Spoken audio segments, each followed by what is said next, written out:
Hello, SGD here, and this will be part 4 of the series Science of the Symbols. And now we'll still focusing on Athanasius Kircher, this very important figure, Jesuit, but let's just call him a early scientist, and very clearly a hermeticist, and very clearly an esoterician. And so mainly we've been focusing on this drawing, and I did in earlier episode mention one of these drawings as well, and so we'll be looking at these two and how they connect to, especially in the modern times, Freemasonic tracing boards, carpets and aprons, and the symbols, emblems, and the meanings of them, and the information, the very important knowledge that they contain. And just as an example, so I mentioned earlier, okay, I won't do that for now. Let's stick with the program. Okay, so these two drawings. Now, if you want to pause for a moment, and what do they have in connection? Well, I'll give you a second. And, well, I mentioned earlier the magic square and 15, and I forgot the word, the cherub, the angel there. Now we look at this one, and this is very important one, and beautiful information, again, just in these parts. Each piece of this drawing is not just random for aesthetic value. There's information, knowledge in each little piece of these drawings. And we'll look at this cherub. What's he holding? A plumb line. You see that this is a very important feature in Freemasonic, Oddfellows, and these type of organisations, and it's still, well, especially to the story of Hiram Abiff and King Solomon and the temple. And it's, again, it will be meant it's in Bible as well, but the plumb line. So on this board we see two plumb lines, or the levels as well. So this is a level to measure the horizontal, and this is a level to measure the vertical.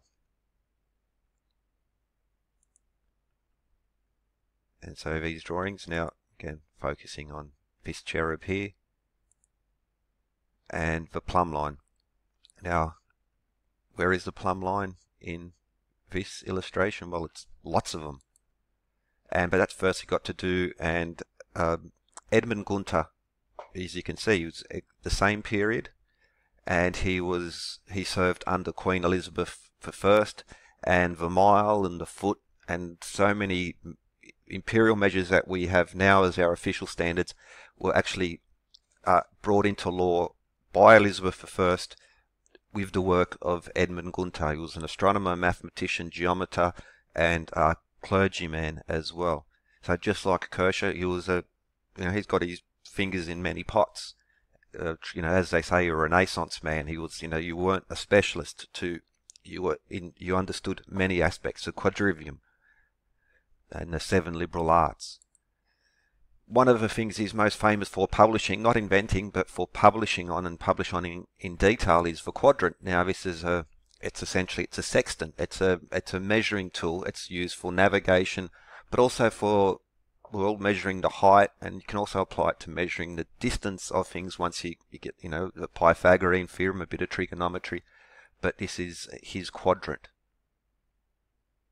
And what do we have? It's basically a protractor or a compass with a plumb line on it.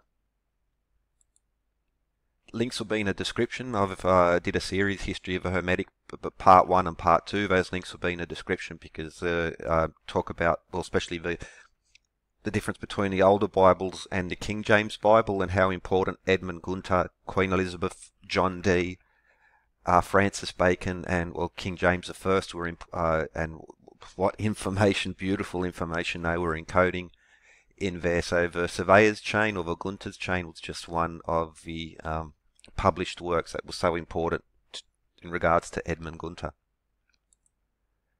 But back to the plumb line, and, well, there you can see it's like a quadrant, just a plumb line with a protractor. We have a quadrant. Now, what do we have around this circle, the central one? Well, 10, 20, 30, 40. It's it's a compass or a protractor. He's dividing it up into degrees. And he's also encoding some lovely trig there by a 20-degree angle here, and it cuts across. But this one where the columba, the dove, well, that begins with 30, and that's a very important feature as well. Now, also notice there we have the zodiac. We have another zodiac there. Zodiac. And down here we have the heptagon 7-pointed stars and the 7 planets or heavenly bodies: Sun, Earth, Moon, Mercury, Venus, Mars, Jupiter and Saturn, which are also alchemical symbols. And this is an important because there's alchemy in here as well, or chemistry. Now, alchemy's got a dirty name, but back then, before the Royal Society, alchemy was chemistry, and they knew, they were all metallurgists, glass makers, medicines, all these types of things. So, if you hear, don't cringe when you hear alchemy. It's just chemistry before the Royal Society made an artificial line in history, because the early chemists believed in phlogiston theory and all these other things, which we now sort of, in pseudoscience, as they call it. But alchemy is not a pseudoscience.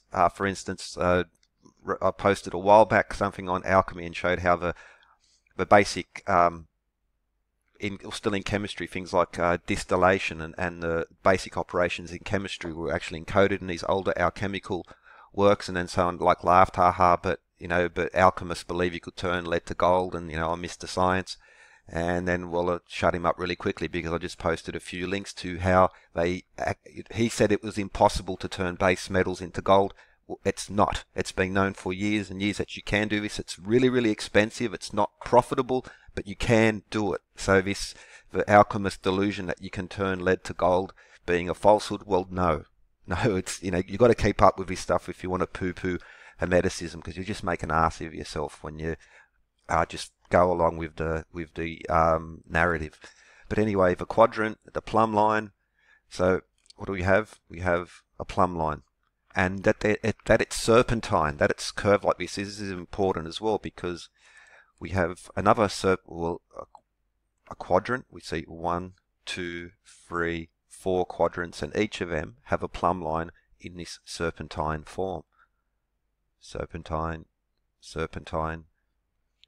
Now, just might quick mention of some of you. Okay, so what you'll find is these serpentine rivers. Now, the George Washington National Masonic Memorial has a special wall called the Serpentine Wall. This is an important feature, but okay, we're getting ahead because we'll get to these things later.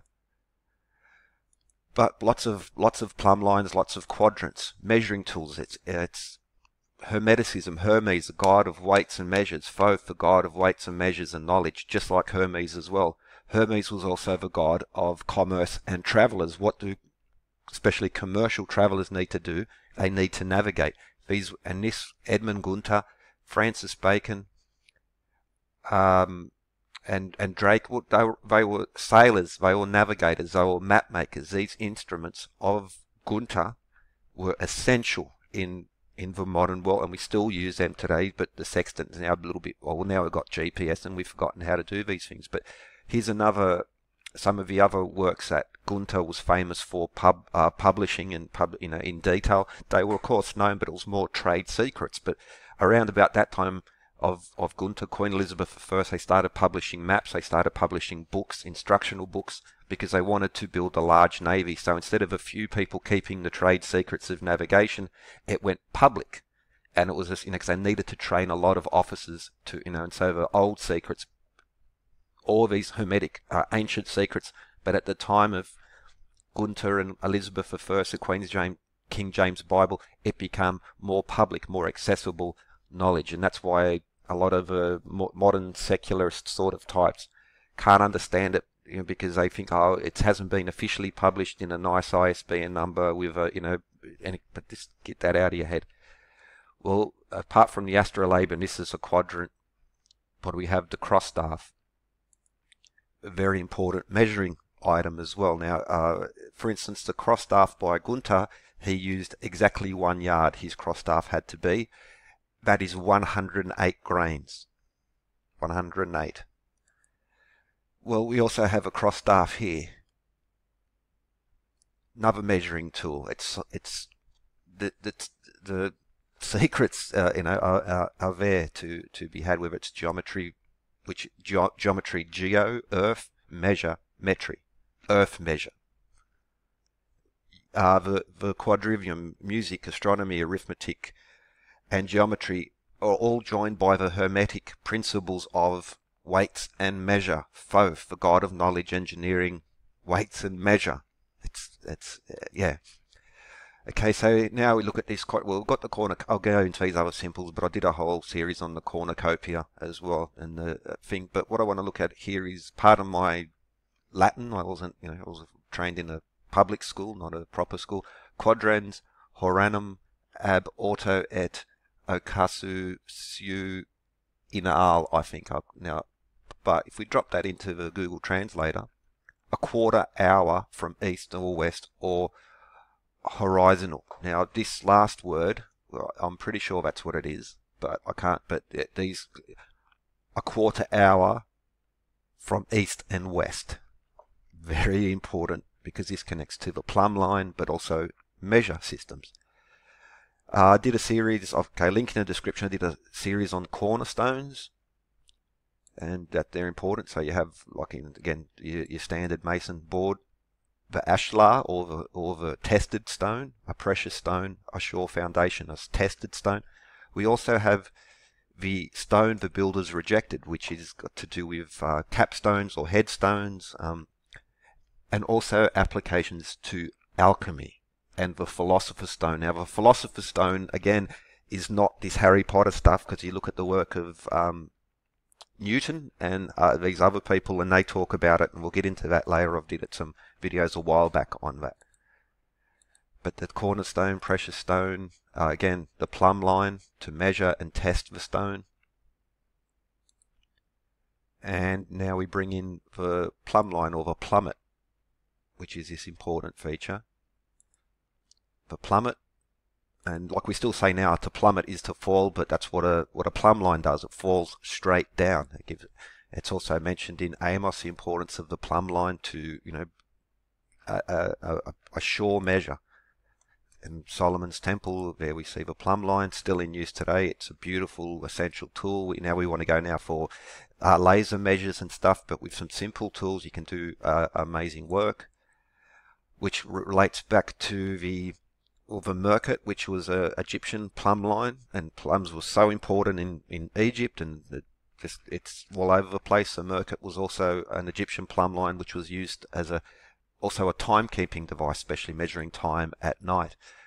Also in the Book of the Dead, spell 25, the plumb line. Also, I have not reduced a measuring cord. Honesty in weights and measures, because these science-based measuring principles have strong application to the trivium or aspects of law and honesty. And if you're honest in your measures, you live a good life. And this is why, they measured in the Book of the Dead, your heart was measured against the feather to see if you were an honest person. So this pure science also has moral, spiritual, esoteric value in it as well. There are many, many layers to this, but the fundamental foundation of it is this more tangible scientific, as we call it now, but measure, and the truth shall set you free.